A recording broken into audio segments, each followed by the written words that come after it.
And here we go. And our theme for today is just because the Bible is true for you, why does that make it true for me? And we're going to cue it up and go with Dr. Don Williams here. If I can get to, there we are. Don, Well, tell us what we want to talk about today. yeah, people have this idea that things that are true for one person may not be true for another person.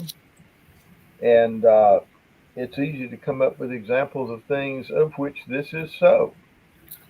There are certain things, like, for example, um,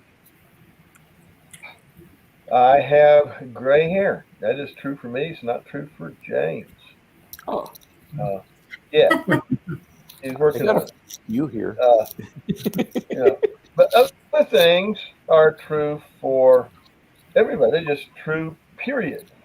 And we have in our day, I think, a great deal of confusion about that uh, because people act as if all truths are simply personal truths. That is, it's the only kind of truth they know of, something that's true for me, but not necessarily true for you.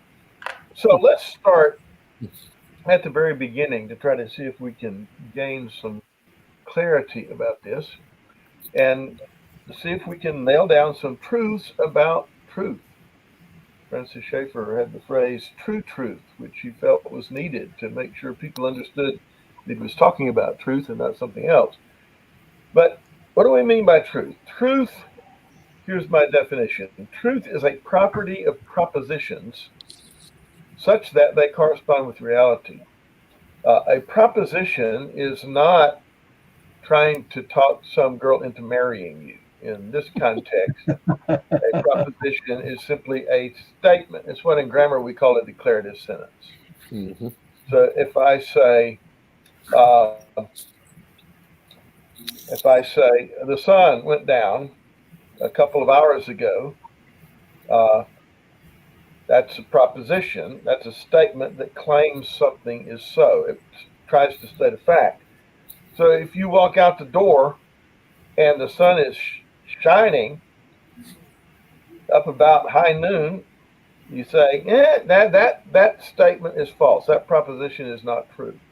On the other hand, if you go out and it's real dark, and then you check back on your watch and you realize, yeah, it was about 2 hours ago when this darkness happened, then you might conclude the proposition is true. So truth is a property of propositions. Propositions are the only things that can be true or false. If I said, "Are you enjoying the class so far?" Would that be true or false? Neither True for one. us. Neither one, Yeah, true for some because of us. it wasn't a statement. It was a question. Right. Okay. If I said, "Would you please pass the salt?" Is that true or false? Neither one. It's true that I asked for the salt, but pass the salt isn't a statement of fact. It's a request. Okay. The only things that can be true or false are propositions, statements that claim that something is so. And the proposition refers not to the statement itself, but to the truth claim asserted by that proposition. Now, there are two kinds of truths. Uh, there are subjective truths and objective truths. A subjective truth is a statement that doesn't need to be true for anybody except the subject. The subject meaning the person who is making the statement. So if I say vanilla is the best flavor of ice cream, if in fact vanilla is my favorite flavor of ice cream, that is a statement that is true for me, but it's not necessarily true for you. Uh, let's take a brief poll of the guys who are the regulars here. Don, what's your favorite flavor of ice cream? Um, Fudge chocolate. Fudge chocolate. So my proposition that's on the screen here is not true for Don Vino. Uh, John, Krista, what about y'all? Coffee flavor. Coffee, okay. Wow. I can't have ice cream, so I'm out. Okay, no. and somebody has no opinion whatsoever, or not allowed herself to have one. Jeff? Fudge brownie. Fudge brownie? Oh, okay, we got two guys who are saying the same thing. James? I like butter pecan. Butter Top of the list. pecan. You know, you hear chocolate a lot, you hear strawberry. Vanilla is actually probably a minority position, but vanilla is a really cool flavor because it combines with just about anything Yep. to make interesting stuff. But the point is, if I say vanilla is the very best flavor of ice cream, that's the kind of statement that is true for the person who makes it. And it's a subjective truth. It's true for that person. It doesn't have to be true for anybody else. It's true for me, but not necessarily for you. We got a good bit of variety in our answers. We had two people that actually agree, but they didn't constitute a majority, so who cares? There are truths like that. But then on the other hand, there are objective truths. An example of an objective truth would be any object in motion tends to remain in motion, and an object at rest tends to remain at rest. This is one of Newton's basic laws of physics. And it's true for everybody, always, all the time, no exceptions. Okay? An object in motion will tend to stay in motion unless something stops it, like friction or gravity. An object at rest is going to sit there until somebody moves it, until something shoves it, moves it out of position. It's always true. It's objective, meaning it's not just true about the subject. The subject would be the person speaking. It's true about the object, the thing you're speaking about. And it doesn't matter how you feel about it. It doesn't matter what your opinion is. Doesn't matter how strong your belief is. If you're driving down the road at 70 miles an hour, somebody pulls out in front of you and you slam on the brakes, your body's going to slam into the seatbelt. Hopefully you have it on, because it wants to stay in motion. It's physics, and you don't have a choice. Okay? You don't have a choice in the matter. So there's subjective truths, objective truths. And most people can see that both of these kinds of truths exist. Now, the fun begins in trying to tell which kind of truth a certain thing is. Okay? And so in order to understand why that has become an issue, we have to, unfortunately, delve into the history of philosophy a little bit. Okay? So, how can we identify objective truths? Some of them are obvious. Vanilla, no. Physics, yes. Those two are obvious. But then you have Carl. Actually, that's Uncle Joe Stalin over there on the right. Yeah. Yep. My empire killed over 20 million of its own people. However, if you ask college students today who's responsible for the most evil, they will say the United States. Marxist indoctrination works, comrade. That's right. It's objectively true that 20 million people were killed by communism as it was taking over Russia. But is it objectively true that that is evil? At a country that kills 20 million of its own citizens is more evil than a country that doesn't. You know, a statement like murder is wrong. For most of the history of the human race, that was accepted by just about everybody as an objective truth. Okay? It's never going to be false that an object in motion tends to stay in motion. An object at rest tends to stay at rest. And it's never going to be false. This would have been the almost universal opinion of the entire human race up until about the 19th century. It's never going to be false that murder is wrong. Now, people might argue about how to define murder.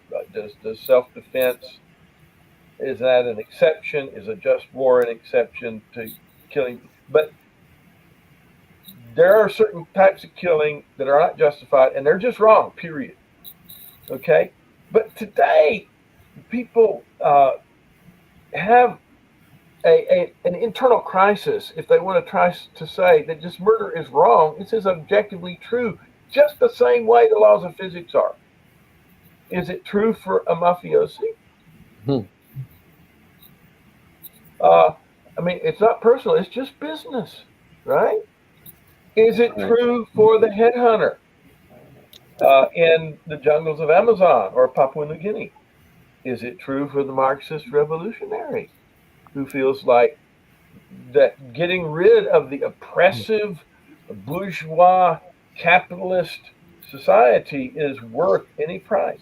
Is it true for the Islamic jihadist who sincerely believes that the Quran, which means God, Allah, wants him to destroy the infidel, to make room for Sharia, for a true Muslim society? Is it true for these people? Well, they might not think it is, but you might not think that the laws of physics are true, but your body's going to obey them, whether you think so or not. So how do we tell? Is murder is wrong? Is that an objective truth or a subjective truth? Aragorn helps us to understand this. Welcome to postmodernism. People who just can't bring themselves to say that anything, even something as obvious as murder is wrong, is objectively true. Welcome to postmodernism. Aragorn was posed a very interesting question way before postmodernism was ever heard of, but it was one that showed that the human race had the potential to go there. Eomer asked him, elves and dwarves pop up in the middle of these mythical creatures are popping up in the middle of my life. And people talk with the Lady of the Wood, Galadriel, and survive. And how shall a man judge what to do in such times? As he has ever judged, Aragorn replies. Good and ill have not changed since yesteryear, nor are they one thing among elves and dwarves and another among men. True. Okay, so what we have today is a situation where, like I said, for the entire history of the human race, up until sometime in the 19th century, people would have listened to Aragorn and said, yeah, he's right. He's got it. This is so obvious we don't even need to discuss it. That's not so anymore. It's become a huge issue. How did this happen? Well, let's move on to the next slide. The attack on objectivity begins, ironically, with the rise of modern science in the 17th century. I mean, modern science, how is that an attack on objectivity? Well, it wasn't. It was the application of the scientific method in a much more systematic way than had ever been done before, and building on the observations and understanding and the ability to formulate the results as mathematical laws that we would build precept on precept, line upon line, and get an understanding of the universe. And it was understood to be objectively true. The things that science discovered were objectively true. But when you got to the 18th century, philosophers were trying to understand why science works so well at providing objective truths. And some of them, David Hume being a great example, developed a philosophy called empiricism, which said that, science studies objective, factual information that we get from our senses or from instruments that extend the range of our senses, like microscopes, which let us see things that are too small for our eyes to normally see, telescopes that let us see things that are too far away. But those are just extending the range of your senses. And so, since science does such a good job of giving us objective truth about those things, maybe that's the place where objective truth is. Maybe only science can provide objective truth. Well, how do you take something like murder is wrong and put it in a test tube? You know, science doesn't tell you. I mean, science can tell you 17 different ways that you can kill somebody. And science will tell you murder is fatal if it's done right. And they can tell you murder is destructive, but wrong. You can't put that in a test tube. You can't run that through a computer. And so the skeptical empiricism of people like David Hume began to, in effect, cast doubt on the objectivity of any statement that didn't come from science. In the 19th century, the Romantic movement was kind of a reaction against the empiricism of the 18th century. And the Romantics said, well, this universe created by 18th century philosophy is dry and empty and barren and meaningless. And so instead of thinking like a scientist that the truth is out there, in order to find meaningful truth, we have to look inside. We have to look within, find it in ourselves. But you see, in order to still say that murder is wrong is true, we're now finding the basis of that in our feelings. Okay, we're finding these kinds of truths in ourselves and in our heart, and feelings don't really give you a foundation for objective truth. So by the time you get to the 20th century and into the 21st century, people are really losing confidence in the ability of anything other than science to give you objective truth. In the 20th century, logical positivism in the middle of the 20th century was the dominant philosophical position in American and European universities. The logical positivists were David Hume's skeptical empiricism on steroids. And they said, okay, look, the meaning of any statement is the specification of that set of empirical conditions, that is, conditions you can access with your senses that would serve to verify or falsify it. And so if I say that the sun is shining, if I say that it's raining, because it's supposed to start raining over here tonight. If I say it's raining and you go outside and little drops of water are whacking you in the head, the statement's true. It's verified by your experience of the drops of water. If they're not, it's false. But only by the time we get here to the 20th century now, only scientific statements are considered to be objectively true. Everything else, the positivist said, people keep making these things that are really pseudo statements. That is, a statement like murder is wrong looks like it's making a truth claim. It's really not, because you can't verify it empirically through science. And so it really just means I don't like murder. It looks like an objective statement about reality, but it's really just a statement about the person's feelings. And so everything except science got put on the level of vanilla and chocolate. Yeah. And people taught this to the point where the vast majority, anybody that took science in a secular university, anybody that took philosophy, intro to philosophy in a secular university in the middle of the 20th century was taught this, and people just assumed it was true. And so the moral relativism that we all have lived with has its roots in these scientific, in these philosophical movements. When you get to the 21st century, now we've got postmodernism. Modernism means the empiricism and the logical positivism. It means all those guys that thought we could find truth through the science and human reason. And now postmodernists say, well, you know, even science isn't objectively true. Science is just the Western white man's way of looking at reality. And why should we believe that anymore? Aside from the fact that it works, it's useful. Okay, fine. But objectively true? No, nothing in postmodernism is objectively true anymore.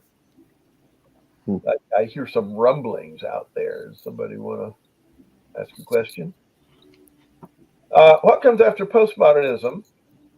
You know, when you get a bunch of disciples and start a new philosophical movement and decide to name it, you really should think carefully about what you're doing. Because what comes after postmodernism? It's like these people thought they were the final word on everything. We've got postmodernism. Nobody's figured out what that is yet. And then after that will come postmodernism. And you know, it's really kind of depressing to think about. We have gotten, in other words, to a place where people have a hard time saying murder is wrong. But if that's not more than just a personal opinion, if that's not more than I like chocolate and you not like vanilla, if murder is wrong only means I don't like murder,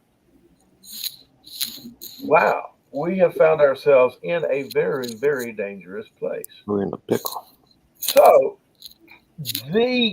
one of the most important things that we can do, one of the most needed tasks that philosophy has to perform, if only we could find philosophers interested in performing it, is to restore our ability to believe in objective truths that are not purely based in science. Murder is wrong. Can that be an objective truth? How could it be? Well, I mean, that's what we have to figure out.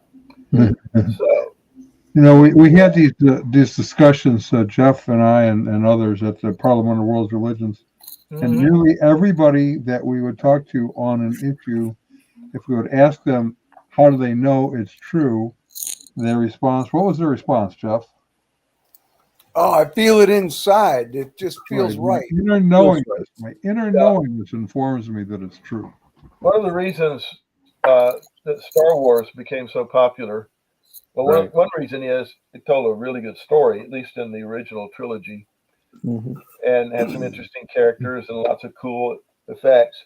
But one reason it struck such a nerve is that it captured the mood and the philosophy of its audience.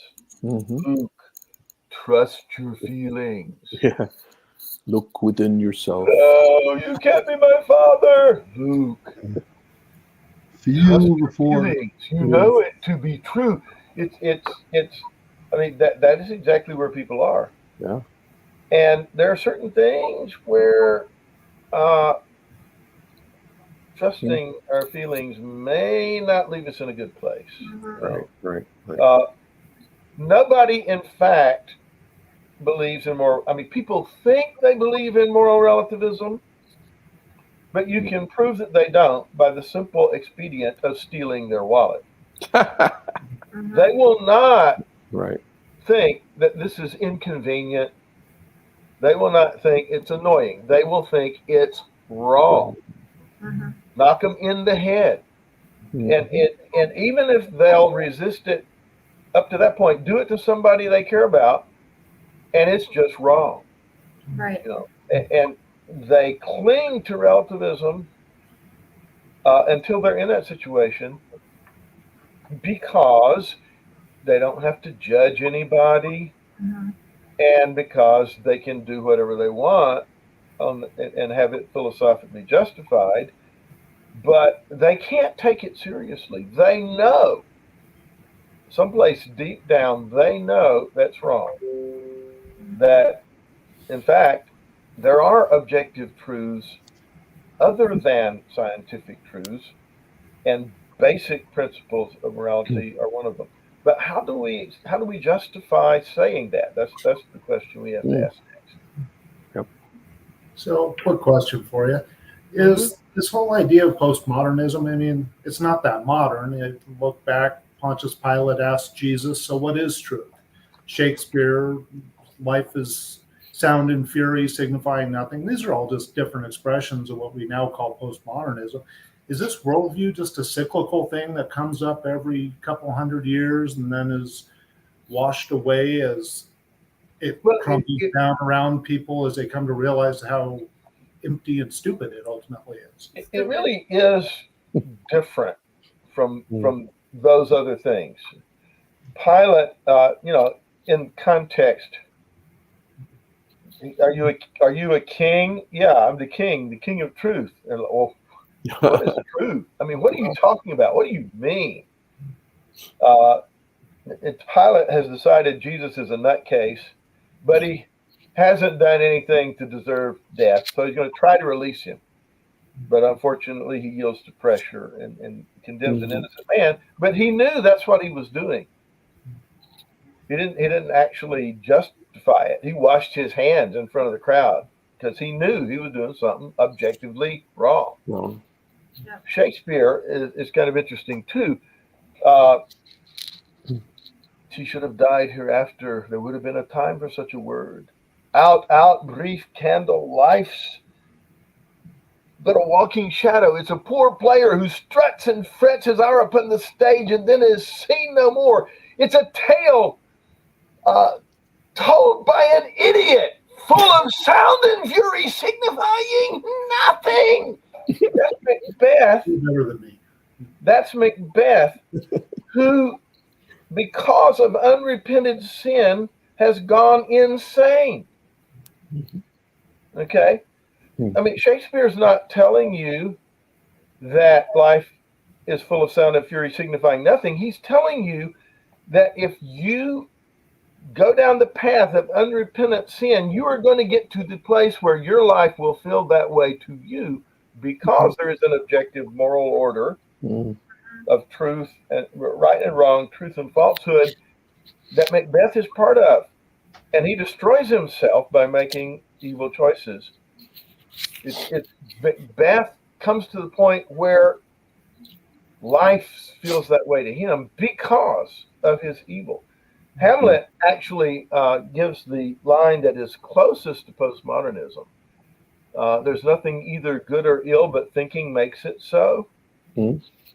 But again, Hamlet is a person pretending to be insane. Right. So Claudius won't suspect that Hamlet suspects that Claudius is the murderer. So yeah, you get things like that, but nobody seriously taught. I shouldn't say nobody. You do have the sophists and the cynics in ancient times, but from the beginning of the Christian era down to the present, nobody seriously taught that there was no such thing as objective truth until Nietzsche. So Nietzsche really is the father of postmodernism. Right. But he started with there is no God. Exactly. Elimination. And we're going to see the connection between these two before we're done, Lord willing. So let's move on to the next slide. Here we go. Relativism can't be right. It's self-refuting. Okay? Because there's more than one way to discover what's true, objectively true. Observation and experimentation is one way, works really well on certain questions. Logic is another way. If something is self-contradictory, it's false.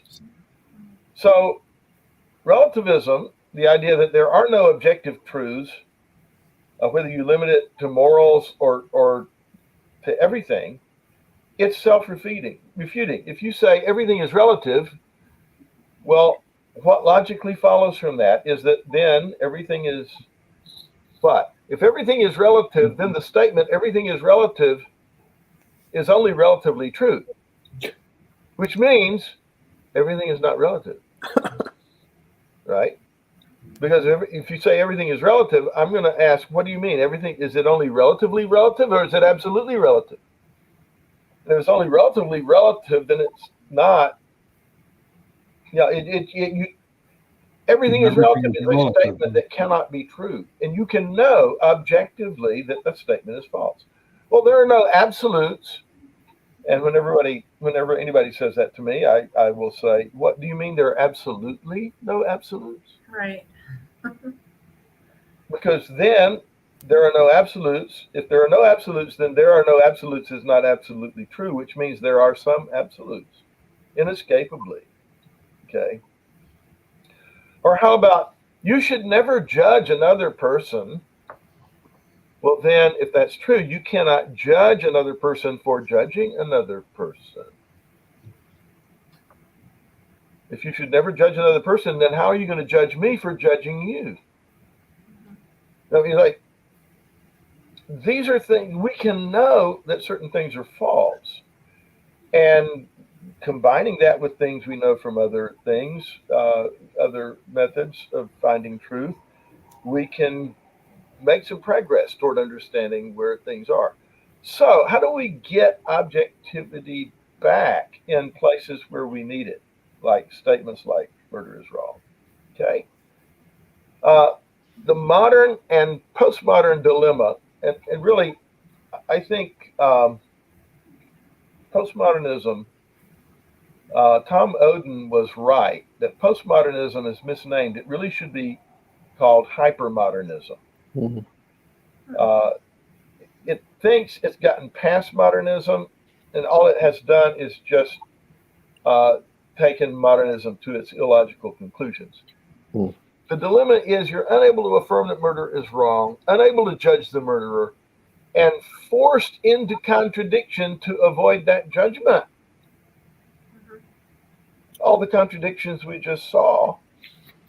If you're not going to treat murder as objectively wrong, you've just committed yourself to all those contradictions. Okay? Why? We're so desperate to avoid saying that we put ourselves in terrible, terrible places. Mm-hmm. Okay, so what's the next step?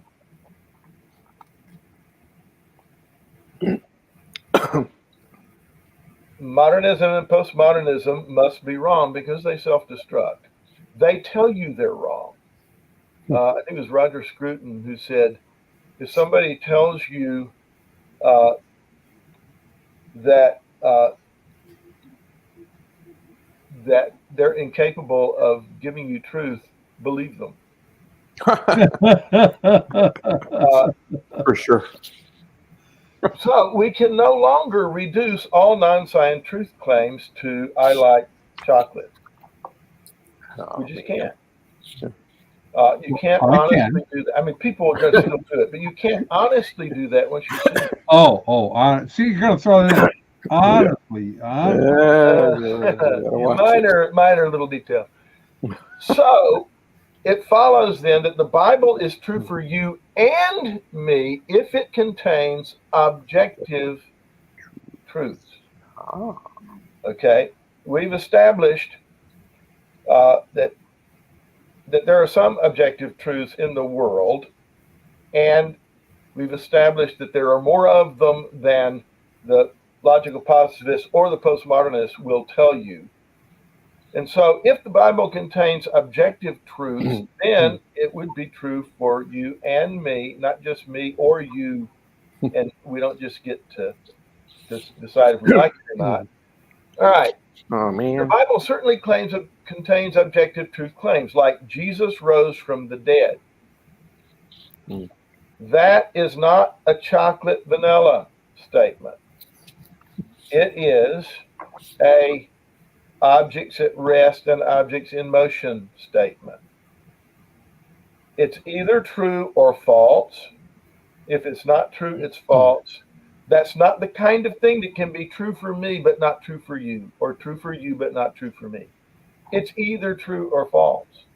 Now, in an earlier episode, we already talked about the evidence for why we should think Jesus actually did rise from the dead. If it's true, it's not the kind of thing that can be just true for me. It's either true or false. If it's true, period. Now, if that objective truth is objectively true, and we've in another episode we laid out the reasons for thinking it is, then based on the authority of Jesus as the Son of God, if he says murder is wrong, then we have to take that as objectively true also. If the first statement is true, it's objectively true. And because of the relationship between the first statement and the second statement, based on the implications of Jesus having risen from the dead, if the first statement is true, then the second statement is also true and objectively true, because Jesus, who wrote both the laws of physics and the moral law of the universe, is the one who gets to tell us that yeah, your instinct that I put in you is called conscience, that tells you that murder is wrong, even though the modern and postmodern world has made you afraid to say it, you really know it's true. And this is why, because it has the source in the moral lawgiver of the universe. And consequently, that is just as objectively true as the first statement is. Now, this brings us to an interesting conclusion, I think. That asking, is the Bible true for me, is the wrong question. Okay? If you're asking, just because the Bible is true for you, why should it be true for me? You're asking the wrong question. The right question is, does the God that the Bible presents exist? Because if he does, then the Bible is true, and it's not just true for me. If he doesn't, I don't have a leg to stand on. And your opinion about truth is as good as mine. Because known objective truth requires a personal source. There can be objective truth in the universe that didn't have a personal source, but it couldn't be known to be true. You've got to have the connection between the mind of God and the mind of man, where they're lining up to see the same thing. That's when you know that something is true. And so, is it true for me? Wrong question. The right question is, does the God the Bible presents exist? Because if he does, then we have to deal with what the Bible says as objective truth, and not just as religious language, and not just as people's feelings and people's religious opinions. Now, we couldn't know objective truth unless God existed. Because you need God to ground and give a basis for logic. And if you don't have logic, you can't take your facts and put them together to draw conclusions. And so, you're just stuck with your personal opinion. If you don't have God to be the basis, and if God hasn't communicated for us in Scripture, and if God hasn't communicated directly to our minds by giving us the enlightenment of reason and conscience and other things that let us deal with the world. We know objective truths, and we know that we know them. We know that 2 plus 2 is 4. 4 for everybody. Should be. It's not 4 when you want it to be 4.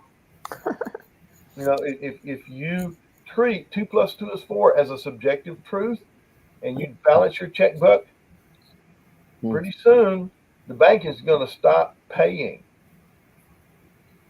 for stuff for you. Mm-hmm. You know, I mean, that's the way it is. We know lots of things and we know them objectively. Therefore, God must exist or we wouldn't be able to do that.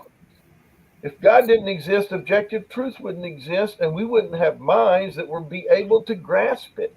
So even the atheist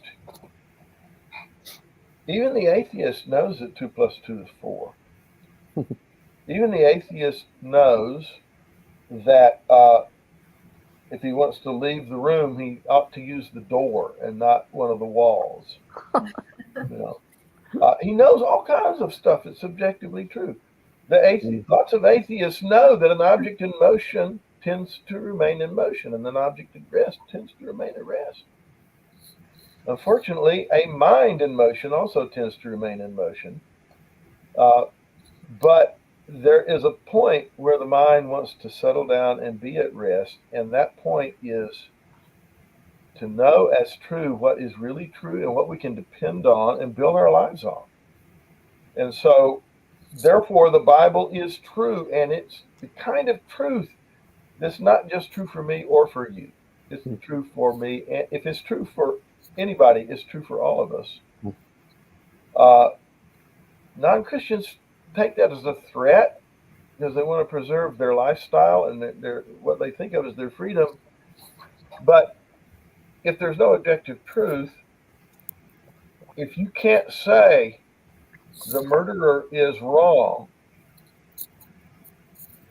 if you have to legitimize his opinion, if he holds it sincerely, and sincerity is the only thing we got left to go by, then what are you going to do when he decides that you're in the way of fulfilling one of his desires? And human beings can't live like that. And we know we can't live like that when they're put in the position of trying to do it. So there are objective truths like the laws of physics.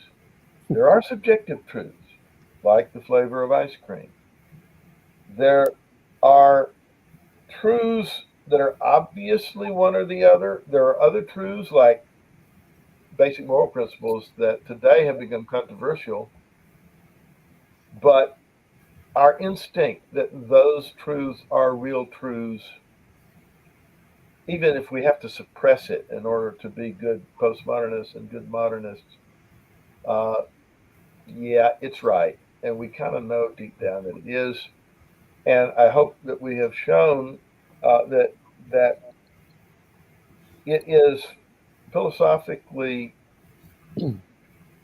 credible, indeed philosophically imperative, that we affirm the existence of objective truth, and the ultimate foundation for it is the Bible. And it's a Bible that fortunately isn't just true for you or me, because it won't let me do a whole lot of stuff to you that I might otherwise decide I could get away with. So, questions, rabbit trails. We do rabbit trails here. We do rabbit trails. We like The rabbit nature trails. of the beast. Yeah. Well, when we say that truth is, we have to admit that there is objective truth. Then you have to admit that objectively there is a God, right? The truth is an attribute of God. Truth is God. Truth is a person. It's Jesus. So, maybe that's why it's so ingrained in mankind to push on the truth thing to the point where we're like, are you insane? Are you all delusional? That was me. I was in that boat and having mixed views and trying to blend them because we try to create our own truth, our own reality, so much so that we deny one form or another of the existence of God, of Jesus himself. Yep. So Yeah, we have to, if we find certain objective truths inconvenient, then the easiest way to get out of them is to get out of the whole foundation and basis for why they're there and why they're true. Yeah. Well, attempt to, but ultimately you cannot really do that and live consistently with the world around you. No. Right. Just doesn't So, happen. and we see our culture today running smack into that problem. Yeah. They're trying so hard. Right. They are, but Yeah. Yeah. I mean, Christians aren't perfectly consistent either. No. oh yeah.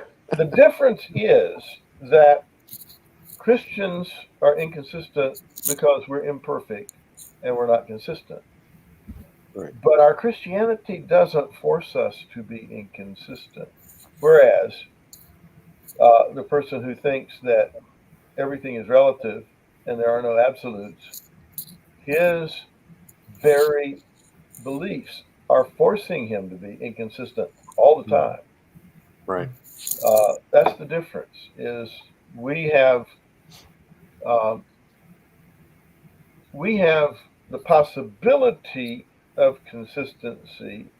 We have a greater shot at being consistent for two reasons. Number one, our belief system allows for it. Number two, we have the help of being directly in contact with God through the Holy Spirit, who enables us, and we still don't do it perfectly. Right. But we can only blame ourselves, whereas the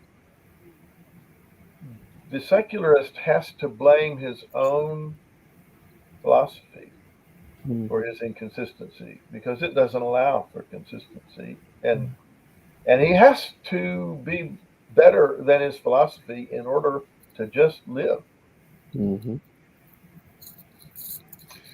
Well, one of the dilemmas that we have when you talk about Christianity, for example, versus other groups, is they might point to a Christian as being inconsistent, but is it that the Christian is thinking inconsistently? In other words, on one hand saying sexual immorality is wrong, on the other hand saying sexual immorality is okay?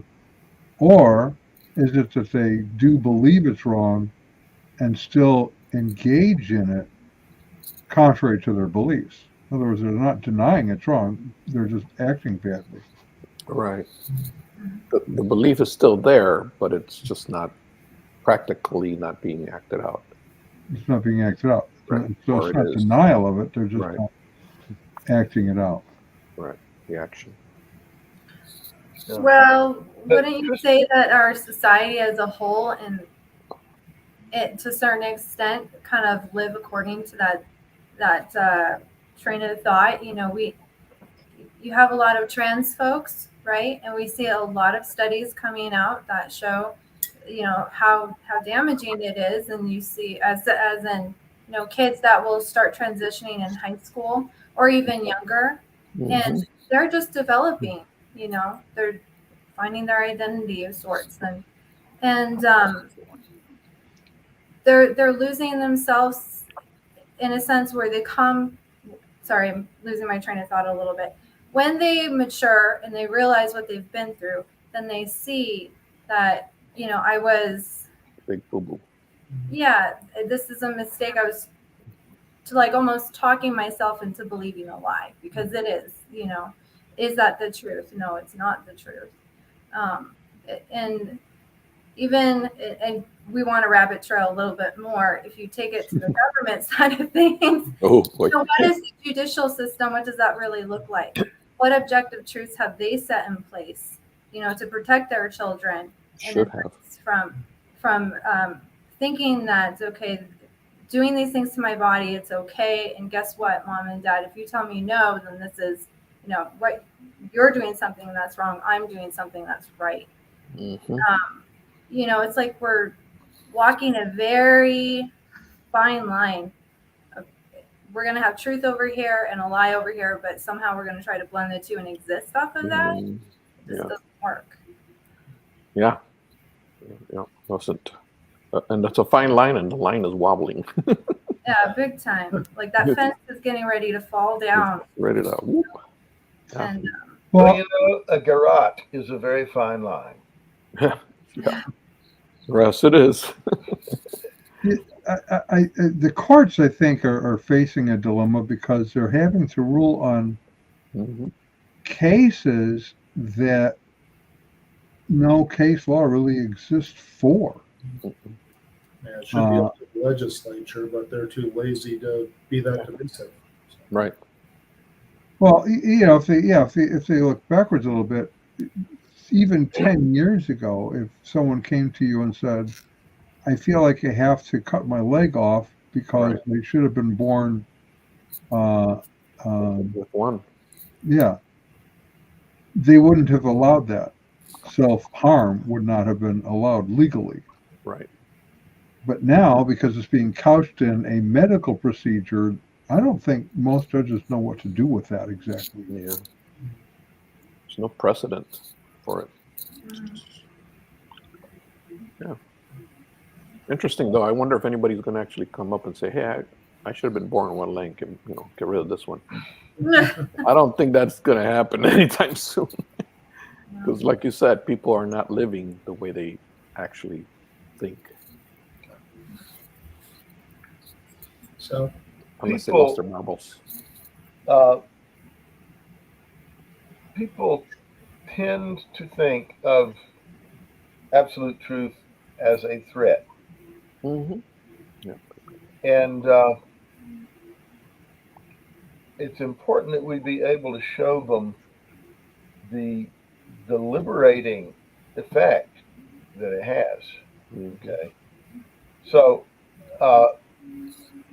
if I try to navigate the streets in my car, treating the traffic laws as arbitrary expressions of personal feelings,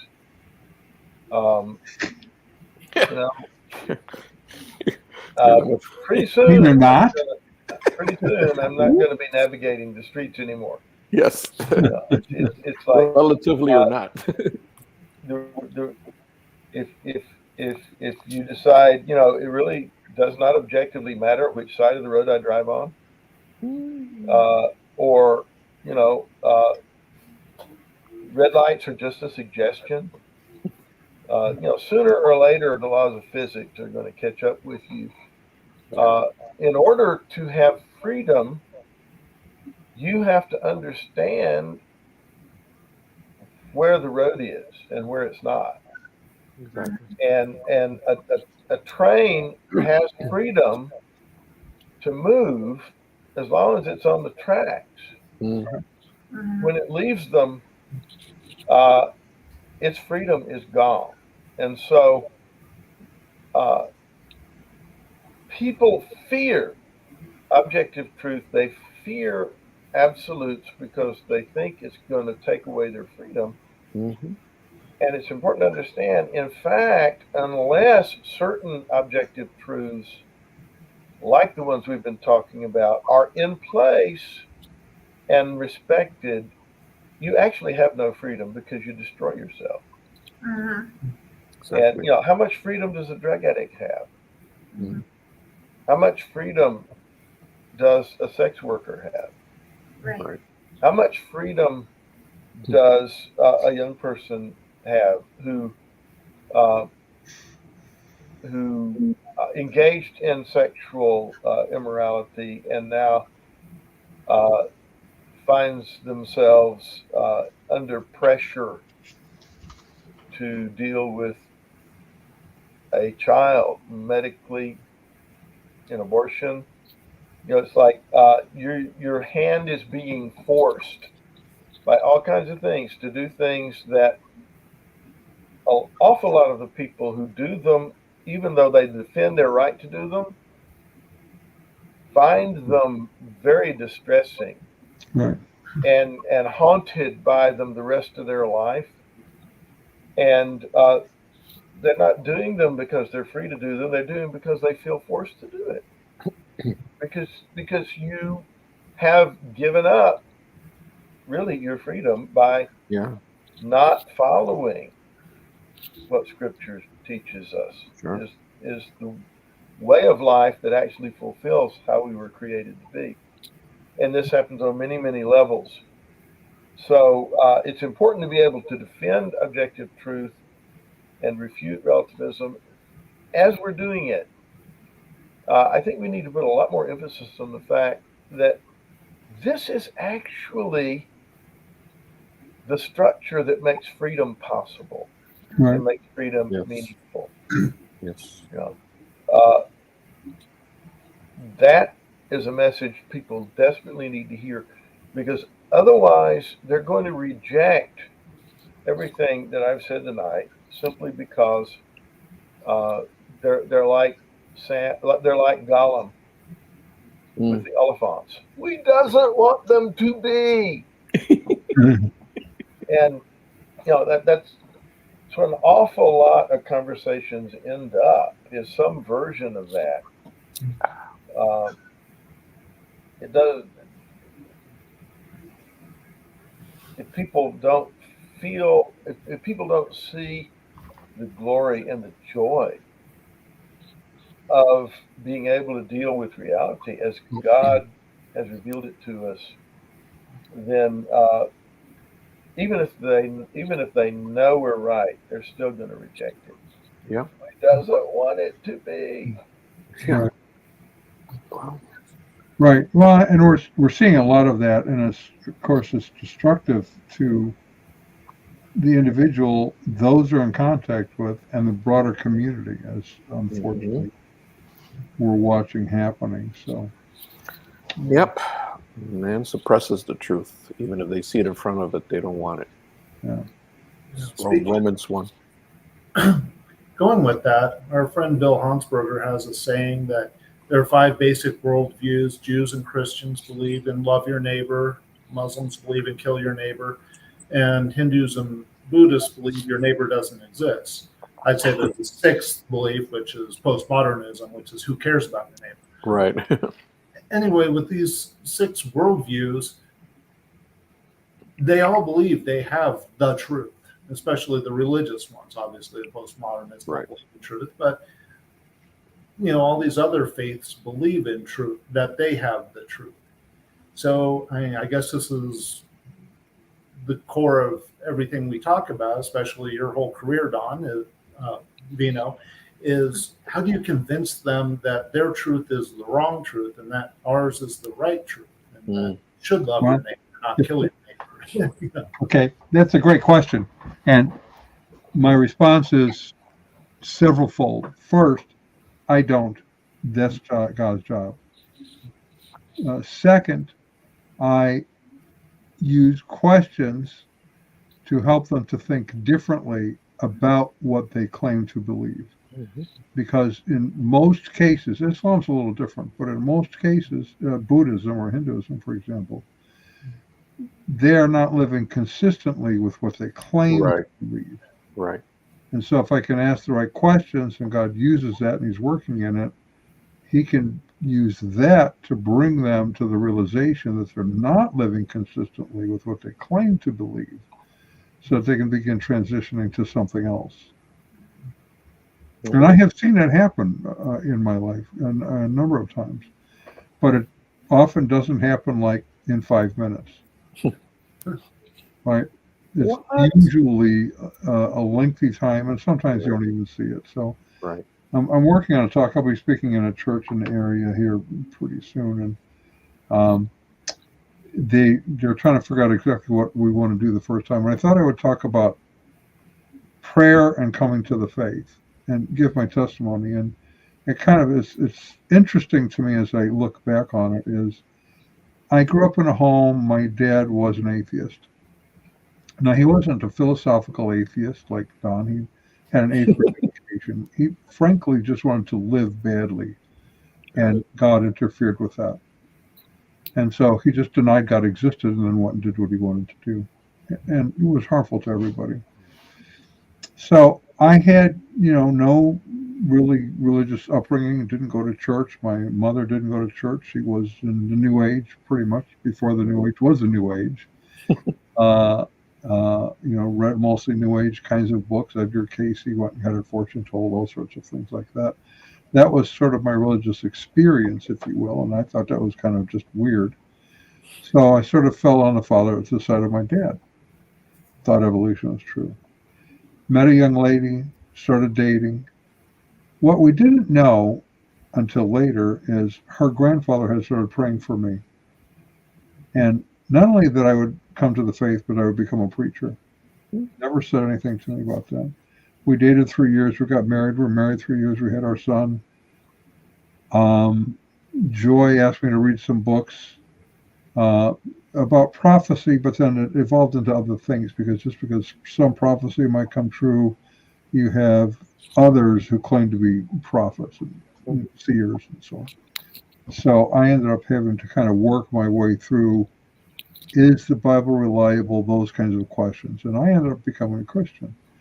Show up to a family gathering shortly after that, and her grandfather shows up with a box full of Bibles and commentaries and all the things that someone would need for the next step in his prayer for my life that I would become a preacher.